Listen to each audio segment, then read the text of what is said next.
नमस्कार दोस्तों। New notification out किया गया है द इंडियन नेवी की तरफ से वेरियस पोस्ट के लिए। दोस्तों, अगर आप इस रिक्रूटमेंट के बारे में डिटेल में जानना चाहते हैं तो आप इस वीडियो में एंड तक बने रहिए, ताकि आपको पता चल सके कि कौन से पोस्ट के लिए क्या क्वालिफिकेशन होनी चाहिए, क्या एज लिमिट होनी चाहिए, सिलेक्शन किस तरह से ले सकते हैं, सैलरी कितना दिया जाएगा, और भी एटसेट्रा चीज़ों को डिस्कस करेंगे। और दोस्तों, अगर आप इस चैनल पर फर्स्ट टाइम विजिट किए हैं तो आप इस चैनल से जुड़ जाइए और इस वीडियो को अपने दोस्तों को भी शेयर कर दीजिए, ताकि इस रिक्रूटमेंट के बारे में आपके दोस्तों को भी पता चल सके। अब चलिए डिस्कशन स्टार्ट करते हैं। दोस्तों, द इंडियन नेवी इंडिया के ऑल एलिजिबल अनमेरिड मेन और अनमेरिड वुमेन कैंडिडेट्स को वेरियस पोस्ट के लिए ऑनलाइन एप्लीकेशन इनवाइट करता है।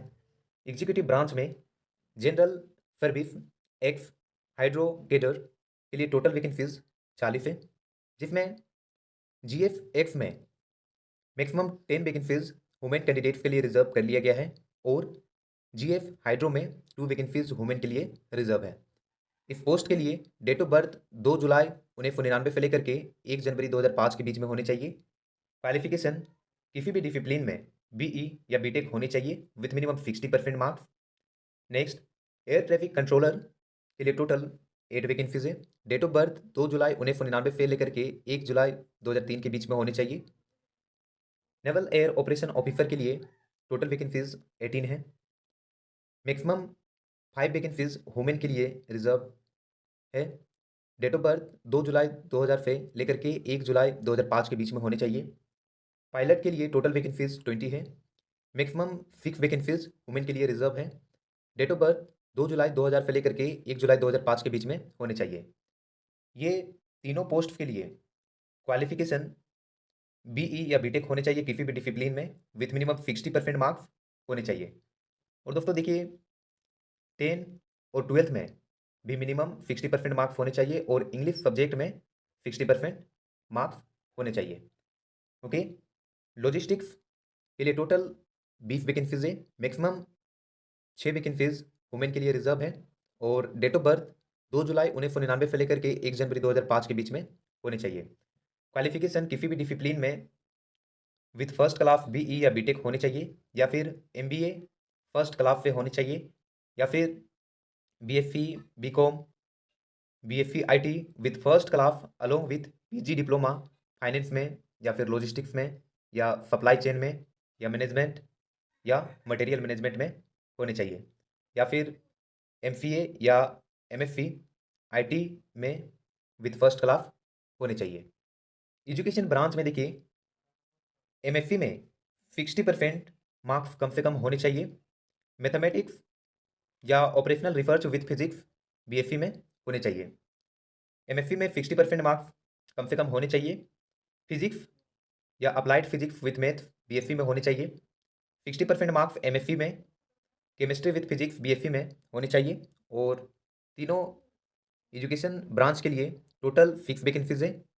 डेट ऑफ बर्थ 2 जुलाई 1999 से लेकर के 1 जुलाई 2003 के बीच में होने चाहिए।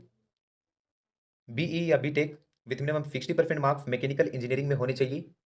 बीई या BTech with minimum 60% marks electrical या इलेक्ट्रॉनिक्स एंड कम्युनिकेशन इंजीनियरिंग में होने चाहिए।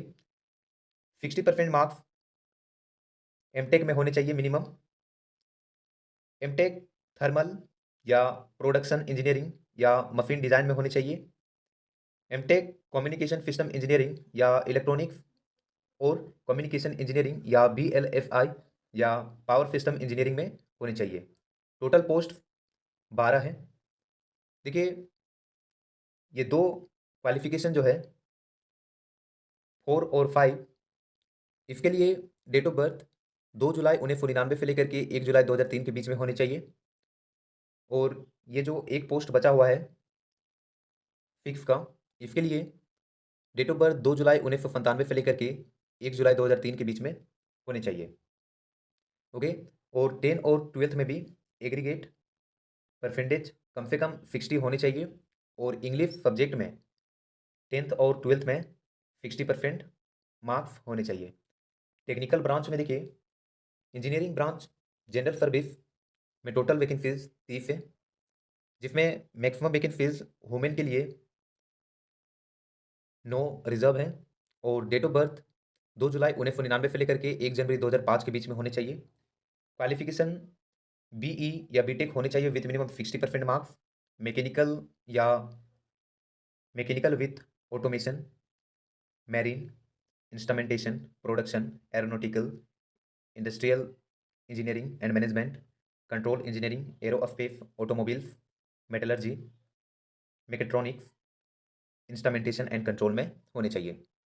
Next, electrical branch general service के लिए क्वालिफिकेशन बीई या बीटेक होने चाहिए with minimum 60% marks. Electrical, electronics, electrical and electronics, electronics and communication, electronics and telecommunication, telecommunication, applied electronics and communication, instrumentation, electronics and instrumentation, instrumentation and control, applied electronics and instrumentation and power engineering, power electronics में होने चाहिए। Total vacancies 50 है। Maximum 15 vacancies women के लिए reserve है। Date of birth 2 जुलाई 1999 से लेकर के 1 जनवरी 2005 के बीच में होने चाहिए। नेवल कंस्ट्रक्टर के लिए क्वालिफिकेशन बीई या बीटेक होने चाहिए, मिनिमम 60% मार्क्स। मैकेनिकल या मैकेनिकल विद ऑटोमेशन, यहाँ पे आप ब्रांच को देख लीजिए। टोटल वैकेंसीज 20 है। डेट ऑफ बर्थ 2 जुलाई 1999 से लेकर के 1 जनवरी 2005 के बीच में होने चाहिए। ठीक है दोस्तों, नोट पॉइंट में मेंशन किया गया है कि नंबर ऑफ वैकेंसीज जो है ये टेंटेटिव है। इसको फर्दर इंक्रीज या डिक्रीज भी किया जा सकता है। ये टोटली डिपेंड करता है ट्रेनिंग फ्लोट्स के अवेलेबिलिटी पर। दोस्तों, अगर आपके पास ये तीनों में से एक एनसीसी का सर्टिफिकेट है तो आपको 5% का कट ऑफ मार्क्स में छूट दिया जाएगा एफएफबी में शॉर्टलिस्ट किए जाने के लिए। अब दोस्तों, अगर आप मेडिकल स्टैंडर्ड्स के बारे में डिटेल में जानना चाहते हैं तो आप इस साइट पे विजिट कीजिए एंड देन डिटेल में आप स्टडी कर लीजिए मेडिकल स्टैंडर्ड्स के बारे में। दोस्तों, अब जानते हैं सिलेक्शन प्रोसेस। देखिए, सिलेक्शन प्रोसेस जानने से पहले एक बार कमीशन के टेन्योर को जान लेते हैं। देखिए, इनिशियली आपको 10 ईयर के लिए सर्विस ग्रांट किया जाएगा। ठीक है, फर्दर इसको 4 ईयर तक एक्सटेंड किया जाएगा। ये डिपेंड करता है आपके परफॉर्मेंस पर, मेडिकल एलिजिबिलिटी और आपके विलिंगनेस पर, और सर्विस की रिक्वायरमेंट पर भी ये डिपेंड करता है 4 ईयर का। ओके, अब दोस्तों सिलेक्शन प्रोसेस को जानते हैं। देखिए, इसमें सिलेक्शन जो आप बीएससी, बीटेक, बीई जो भी क्वालिफिकेशन मेंशन किया गया है उसमें जो आप मार्क्स ऑब्टेन किए हैं उसके बेसिस पे आपको एफएसबी के लिए शॉर्टलिस्ट किया जाएगा। और ये शॉर्टलिस्ट, देखिए, आपको मेरिट लिस्ट के थ्रू नहीं बताया जाएगा। आपको जो आप एप्लीकेशन को अप्लाई करते समय ईमेल आईडी या मोबाइल नंबर फिल कीजिएगा, उसमें आपको सूचित किया जाएगा कि आप एफएसबी के लिए शॉर्टलिस्ट किए गए हैं, तो आप एफएसबी के लिए आ सकते हैं। ओके, अब दोस्तों देखिए, एफएसबी क्लियर करने के बाद एफएसबी क्लियर करने के बाद मेडिकल एग्जामिनेशन कंडक्ट करवाया जाएगा and then final merit list तैयार किया जाएगा एंड देन आप इस सर्विस में ज्वाइन कर सकते हैं। दोस्तों देखिए, यहाँ पर मेंशन किया गया है कि एक बार आपको कॉल लेटर में एफएसबी का एड्रेस दे दिया जाए, टाइम दे दिया जाए, तो आप उसको किसी भी हाल पे चेंज नहीं कर सकते हैं। आपको उस डेट पर जाना ही होगा।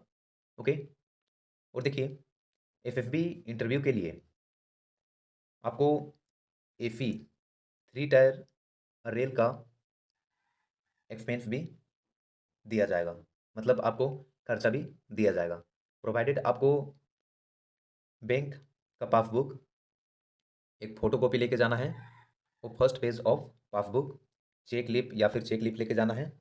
ओके, और दोस्तों देखिए, एफएसबी टेस्ट में किसी भी तरह का इंजरी हो जाता है तो कंपनसेट नहीं किया जाएगा।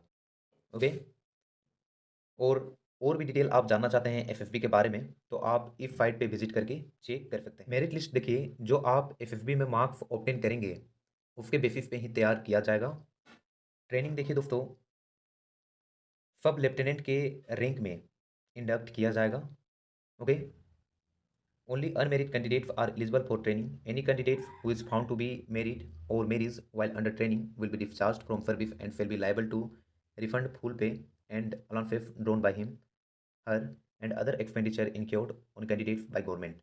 देखिए दोस्तों, यहाँ पर स्पष्ट रूप से ये मेंशन किया गया है, अगर आप ट्रेनिंग के दौरान शादी करते हैं या फिर आप मेरिट पाए जाते हैं, तो देखिए आपको तुरंत ही डिस्चार्ज कर दिया जाएगा सर्विस से और जितना भी खर्च हुआ है ट्रेनिंग में, वो आपसे पे करवाया जाएगा। सो आप मैरिड हैं, तो आप अप्लाई मत कीजिए, चाहे आप मेन हो या वुमेन हो, ओके? देखिए प्रोबेशन पीरियड 2 ईयर का होगा, ठीक है? प्रोबेशन के बाद आपको पोस्ट कर दिया जाएगा सर्विस में। देखिए आपको बेसिक पे इनिशियली 56,100 दिया जाएगा, साथ ही साथ जो भी अलाउंसेस एप्लीकेबल होगा, वो भी आपको प्रोवाइड किया जाएगा। और भी डिटेल्स आप जानना चाहते हैं, प्रमोशन के बारे में, सैलरी के बारे में, तो आप इस साइट पे विज़िट करके चेक कर सकते हैं। और दोस्तों देखिए, एप्लीकेशन को अप्लाई करते समय वो इन्फॉर्मेशन ही आप प्रोवाइड करें, जो आपके सर्टिफिकेट में है। नहीं तो देखिए, जब डॉक्यूमेंट वेरिफिकेशन होगा ना, उस समय मिसमैच होता है। तो हालाँकि आपको टाइम दिया जाएगा, बट उस टाइम के पीरियड के अंदर भी आप करेक्ट नहीं कर पाते हैं, प्रूव नहीं कर पाते हैं, तो दोस्तों आपको रिजेक्ट कर दिया जाएगा। तो आप इस तरह का मिस्टेक ना करें। तो आई होप दोस्तों इस रिक्रूटमेंट के बारे में क्लियर हो गया होगा। फिर भी आपको किसी भी तरह का डाउट रहता है, तो आप कमेंट कीजिए। मैं आपके डाउट को क्लियर करने का कोशिश करूँगा। दोस्तों अगर आप इस चैनल पे फर्स्ट टाइम विज़िट किए हैं, तो आप इस चैनल से जुड़ जाइए और अगर आपको इस वीडियो से हेल्पफुल लगा, तो आप वीडियो को लाइक भी कर दीजिए। देखिए आप लाइक करेंगे तभी ज़्यादा से ज़्यादा लोगों तक ये इन्फॉर्मेशन पहुँचेगा। देखिए मैं ऐसा नहीं कह रहा हूँ कि मेरा ही एक ऐसा चैनल है जो जॉब से संबंधित नोटिफिकेशन देता है। बट दोस्तों अगर आपको अच्छा लगा, तो आप इसको शेयर कर सकते हैं, ओके? और दोस्तों अगर आप इसको अप्लाई करने के लिए इंटरेस्टेड हैं, तो इसका लिंक आपको वीडियो के नीचे डिस्क्रिप्शन में मिल जाएगा। वहाँ पर डायरेक्टली आप इस एप्लीकेशन को अप्लाई कर सकते हैं। मिलते हैं नेक्स्ट वीडियो में इसी तरह के नोटिफिकेशन को लेकर के। तब तक के लिए जय हिंद, जय भारत।